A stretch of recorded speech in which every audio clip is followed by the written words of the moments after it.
পার্বত্য এলাকার সমস্যাকে অভ্যন্তরীণ বলে মন্তব্য করেন পররাষ্ট্র উপদেষ্টা মোহাম্মদ তৌফিক হোসেন।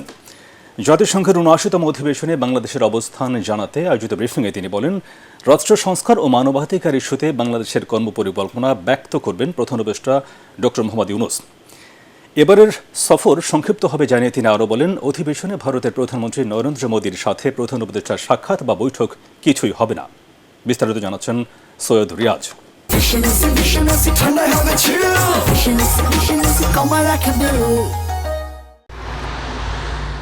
জাতিসংঘের সাধারণ পরিষদের অধিবেশনে যোগ দিতে সোমবার যুক্তরাষ্ট্রের নিউ ইয়র্ক যাচ্ছেন অন্তর্বর্তীকালীন সরকারের প্রধান উপদেষ্টা ডক্টর মোহাম্মদ ইউনূস।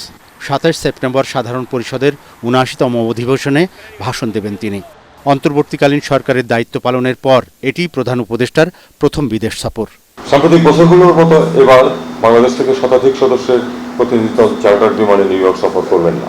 জাতিসংঘের সাধারণ পরিষদে অংশগ্রহণ নিয়ে পররাষ্ট্র মন্ত্রণালয়ের ব্রিফিংয়ে উপদেষ্টা তৌহিদ হোসেন শুরুতে প্রধান উপদেষ্টার আমেরিকা সফরের কর্মসূচি এবং সেখানে বাংলাদেশ নিয়ে তার করণীয় বিষয়গুলো তুলে ধরেন।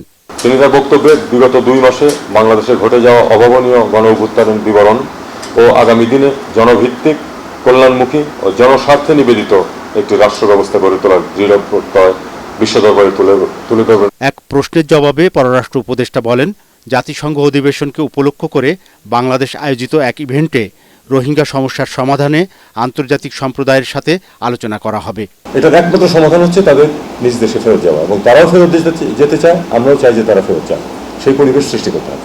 এ সময় কিছু বিষয় নিয়ে ভারতের সাথে বাংলাদেশের টানাপোড়েন আছে স্বীকার করে পররাষ্ট্র উপদেষ্টা বলেন, সাম্যতার ভিত্তিতে আলোচনার মাধ্যমে সমস্যা কাটিয়ে ওঠা সম্ভব।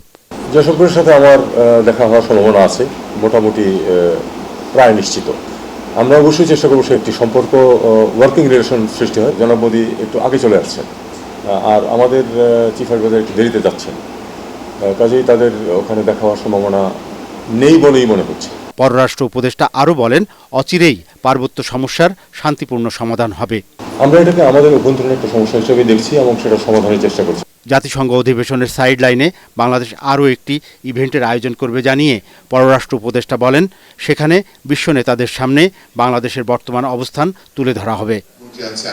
সৈয়দ রিয়াজ, এটিএন বাংলা, ঢাকা।